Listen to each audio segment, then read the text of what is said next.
Hello दोस्तों, मैं हूं देवांश। बिजनेस न्यूज़ के एक नए एपिसोड में आप सभी का बहुत बहुत स्वागत है। दोस्तों, आज की बिजनेस न्यूज़ स्टार्ट करते हैं, बात करते हैं पहली न्यूज़ की। तो पहली न्यूज़ ये है कि दुबई बेस्ड एक दुबई कॉइन है जो एक दिन में 1000% जंप कर गया। मतलब एक दिन में 1000% उसकी वैल्यू जो है वो बढ़ गई है।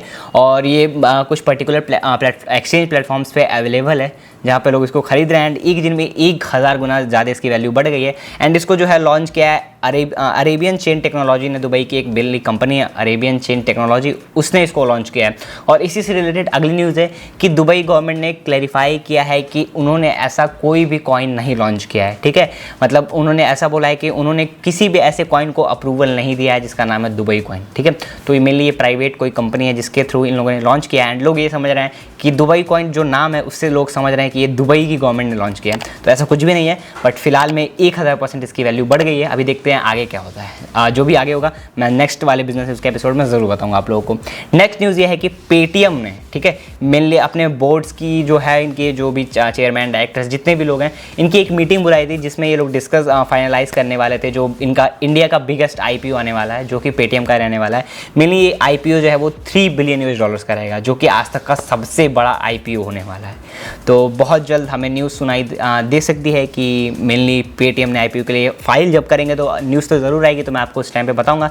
बट अभी के लिए फिलहाल इन लोगों ने मीटिंग वगैरह की है कि अप्रूवल के लिए मेनली 28 को जो है इन लोगों की मीटिंग थी। अभी आगे बढ़ते हैं अगली न्यूज़ की तरफ। अगली न्यूज़ ये है कि एसबीआई ने अपने कस्टमर्स को बोला है आपके अकाउंट से पैसे निकाले जा सकते हैं। जो फ्रॉड वाले लोग होते हैं जो फ़ोन करके और आपका डिटेल्स वगैरह लेते रहते हैं, तो अभी फ़िलहाल आप लोग एकदम अलर्ट हो जाइए।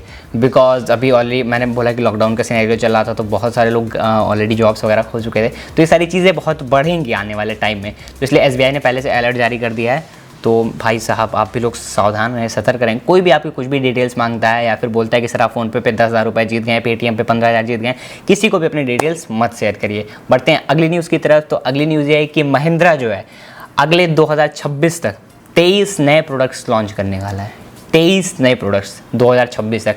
मतलब ओवरऑल जो है इनके बहुत सारी महिंद्रा बहुत सारी चीज़ें मैन्युफैक्चर करता है। तो इसमें ये लोग जो है वो 23 नए पैसेंजर व्हीकल और कॉमर्शियल व्हीकल को मिला के मतलब 23 नए प्रोडक्ट्स ये लोग लाने वाले हैं। तो अभी बहुत सारी महिंद्रा की कार्स भी आने वाली हैं, हो सकता है ईवी भी कार्स आएँ आने वाले कुछ टाइम में। ईवी का तो कुछ कंफर्म नहीं है, बट इनकी नई कार्स आने वाली हैं।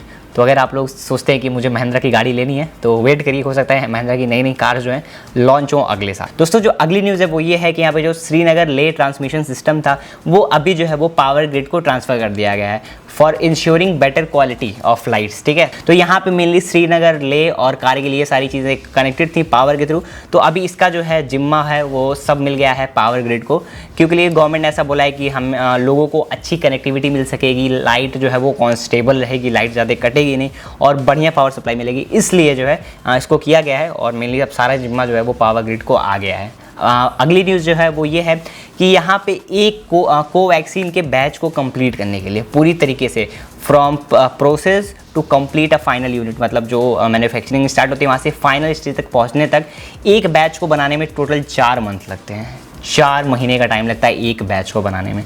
तो यहाँ पे ये मेनली न्यूज़ निकल के आई है, यहाँ पे आप पढ़ सकते हैं, सारी चीज़ें लिखी गई हैं। तो 4 महीने दोस्तों बहुत एक बड़ा टाइम होता है।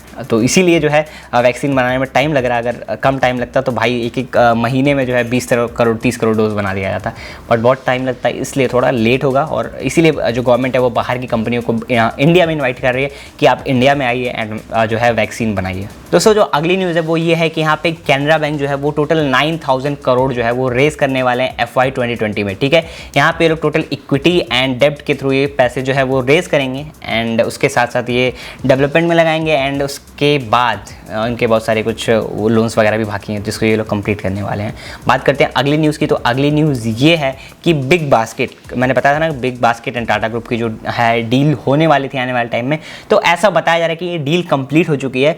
खैर अभी ना तो कोई टाटा ग्रुप की तरफ से कोई कंफर्मेशन है ना तो बिग बास्केट की तरफ से कोई कंफर्मेशन आया है, बट न्यूज़ ऐसी निकल के आ रही है कि जो स्टेक्स हैं वो ट्रांसफ़र हो चुके हैं। तो अभी जब तक कोई न्यूज़ नहीं मिलती है तब तक कुछ कंफर्म नहीं कहा जा सकता है, बट फिलहाल के लिए ये न्यूज़ है कि ऐसा जो है प्रोसेस स्टेक ट्रांसफॉर्मेशन वाला वो कंप्लीट हो चुका है। बढ़ते हैं अगले न्यूज़ की तरफ। तो अगली न्यूज़ ये है कि ईचर मोटर्स ने, ठीक है, इनका जो Q4 का प्रॉफिट है वो जंप किया है 73%, ठीक है, एंड 73% जंप किया है। इनका टोटल जो प्रॉफिट है वो हुआ है 526 करोड़, 526 करोड़ रुपए इन लोगों ने कमाए हैं Q4 में, ठीक है। और उसके साथ साथ मतलब अगर इसको हम कंपेयर करें लास्ट ईयर के क्वार्टर से, ठीक है, तो उस टाइम पे कोई भी कोविड वाला सिनेरियो नहीं था, ठीक है। तो मेनली ईचर मोटर जो है वो कॉमर्शियल व्हीकल्स बनाती है, बसेस वगैरह जो इनके ट्रैक्टर्स भी आते हैं। तो अगर पिछले साल वाले कंपेयर से करें तो उस समय जो मतलब एक एग्जांपल के लिए कि इनकी सेल्स अच्छी चल रही होंगी। फिर उसके बाद पिछले साल जैसे कोविड आया था, तो ये जो डेटा है ये कोविड के बाद वाले टाइम का है। तो वहाँ पे इस हिसाब से कि देखा जाए तो ज़्यादा लोगों को फिर नुकसान नहीं हुआ था, बिकॉज सेल्स जो है इनकी एज़ कम्पेयर टू पिछले वाले क्वार्टर से, लास्ट ईयर के क्वार्टर से 73% तक रेज हुई हैं, जो कि एक बहुत बड़ा नंबर होता है। तो भाई साहब कोविड जब आया था पिछले बार, उसके बाद भी बहुत सारे लोग जो थे, जो भाई जिनको बिजनेस करना है वो कर रहे थे, इसीलिए बहुत सारी बसेस खरीदी गई, बहुत सारी इसके व्हीकल्स खरीदे गए, इसलिए इनकी सेल्स जो है वो जो रेवेन्यू है, जो ग्रोथ है, जो प्रॉफिट है वो बहुत ज़्यादा बढ़ा है। दोस्तों जो अगली न्यूज़ है वो ये है कि यहाँ पे ट्विटर जो है वो अभी भी जो मोदी गवर्नमेंट का नया IT रूल है उसको ओबे नहीं कर रहा, उसको फॉलो नहीं कर रहा है।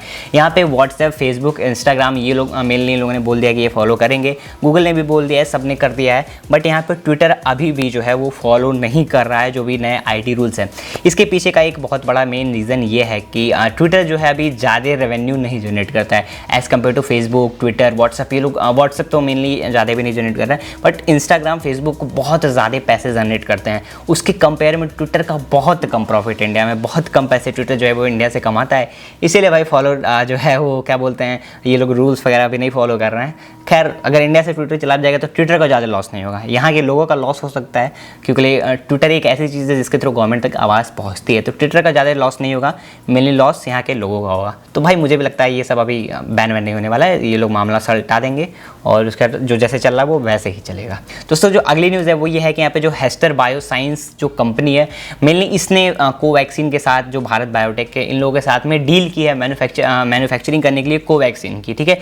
तो इसके स्टॉक्स जो हैं वो हो सकता है राइज हो। तो मैं आपको पहले बता दे रहा हूँ, तो अगर आप स्टॉक मार्केट में करते हो ट्रेडिंग या इन्वेस्टमेंट, तो शॉर्ट टर्म में इसमें आप पैसे बढ़ा सकते हो, ठीक है। मेनली सब लोग ये जो इसका स्टॉक है वो फोकस में रहेगा, बिकॉज इनकी डील हो चुकी है। तो ज़रूर मुझे लगता है कि इसके शेयर जो है जब मार्केट खुलेगी मंडे को, तो इसके शेयर्स उठने वाले हैं तगड़े, ठीक है। देखते हैं क्या होता है। और जो अगली न्यूज़ ये है कि जो यहाँ पे फिक्स्ड कॉस्ट ऑफ पावर है, मतलब जो पावर की फिक्स्ड सप्लाई होती है कि इतनी यूनिट आपको प्रोड्यूस करने हैं, ठीक है, तो वहाँ पे जो है वो लॉस हो रहा है कंपनीज़ को, बिकॉज ये लोग ज़्यादा यूनिट प्रोड्यूस कर देते हैं एज़ कम्पेयर टू कंज्यूम के। तो मतलब जो पावर है वो कम कंज्यूम होती है, बट यहाँ पे ये लोग ज़्यादा प्रोड्यूस कर रहे हैं, तो इसकी वजह से इन कंपनीज़ को लॉस हो रहा है। यहाँ पे टोटल जो है वो कंपनी 12 है, टोटल 12 स्टेट्स में, जिनको 70,500 करोड़ का पर ईयर लॉस हो रहा है, बिकॉज ऑफ ये लोग ज़्यादा प्रोड्यूस कर देते हैं एंड कंज्यूम कम होता है। तो ये एक बड़ा मुद्दा है भाई, इतने इन लोग के लॉस हो रहे हैं और ज़्यादा कंज्यूम करने वाले लोग नहीं है, ये लोग इतना ज़्यादा प्रोड्यूस कर रहे हैं। तो अभी इन लोगों के ऊपर डिपेंड होता है कि ना कि कम करें या ज़्यादा करें। तो इसके ऊपर जो भी आगे न्यूज़ आएगी मैं ज़रूर आप लोगों को बताऊंगा। अगली खबर ये है कि यहाँ पे जो इंडियन मेड लिक्वेयर है, मतलब जो इंडिया की अल्कोहल है, उसकी ग्रोथ जो है वो फॉरेन कंट्रीज़ में बढ़ी है। मतलब यहाँ पे 6% जो इनकी सेल्स हैं उसमें इंक्रीज़ हुई है। मतलब इंडिया की शराब जो है वो लोग बाहर ज़्यादा पीते हैं, इसलिए 6% जो है इनकी सेल्स जो है वो बढ़ गई। बहुत सारे जो ब्रांड्स हैं सबका मिला के 6% बढ़ा है।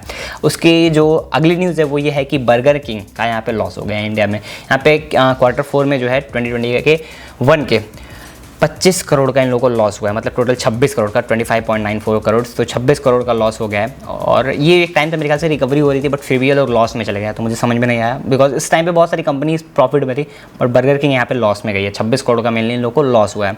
अगली न्यूज़ ये है कि यहाँ पे बहुत सारे IPOs आ सकते हैं, ठीक है। मेनली ये जो है ये फार्मा कंपनी वाले IPO हैं एंड टोटल इनकी वैल्यू जो है वो 7,000 करोड़ की हो सकती है। तो दोस्तों मैं आपको यहाँ पे सारी कंपनीज का नेम पढ़ के बता देता हूँ। तो ये जो कंपनी है वो है Glenmark pharmaceuticals, Supriya life science, Windlas biotech, Emcure pharma and Veeda clinic research. ये मेनली कंपनीज़ हैं जिनका IPO आ सकता है आने वाले मंथ्स में कुछ। टोटल इनकी वैल्यू जो है वो होने वाली 7,000 करोड़, मतलब सबका मिला के अलग अलग सब अलग अलग आएंगे।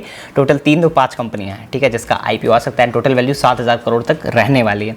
अगली न्यूज़ ये है कि इंडिया जो है वो टॉक्स में है फाइजर, जॉनसन एंड मॉडर्ना, इनके साथ ये लोग टॉक्स में हैं कि ये लोग जो है वो इंडिया में आएँ, इंडिया में वैक्सीन्स प्रोड्यूस करें और जल्दी जल्दी, ताकि इंडिया में वैक्सीनेशन हो सके। मेनली गवर्नमेंट इनसे बात कर रही है, बिकॉज जितने जल्दी ये कंपनी इंडिया में आएंगी उतना ज़्यादा वैक्सीन मैन्युफैक्चर होगी एंड उतना ही जल्दी लोगों को जो है वो वैक्सीन लग पाएगा, लोग वैक्सीनेट हो पाएंगे एंड लोग सेफ हो पाएंगे। तो मुझे उम्मीद है कि आज के बिजनेस न्यूज़ का एपिसोड आपको पसंद आया होगा। ये वीडियो मैं बहुत रात में शूट कर रहा हूँ बिकॉज मैं कहीं गया हुआ था, तो ये वीडियो अपलोड होने में थोड़ा टाइम लगेगा। अब भाई रेगुलर वीडियो अपलोड करनी है तो भाई शूट तो करना ही पड़ेगा, चाहे कितनी भी रात हो जाए।